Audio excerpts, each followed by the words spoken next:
राजकारणासाठी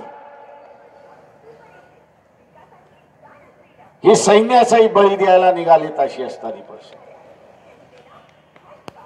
आणि election commission म्हणतो पुलवामा बद्दल तुम्ही बोलायचं नाही। अरे आम्ही बोलू, तुला अधिकार नाही आहे, आम्हाला बोलण्याचा अधिकार संविधानाने दिले। आमची सत्ता येऊ द्या, त्या इलेक्शन कमिशनला 2 दिवस जेलामध्ये टाकल्याशिवाय राहणार नाही हे लक्षात। का तो न्यूट्रल राहिला नाही, तो अंपायर म्हणून राहिला नाही, तो बीजेपीचा हस्तक म्हणून त्या ठिकाणी उभा राहिला हे असताना लक्षात।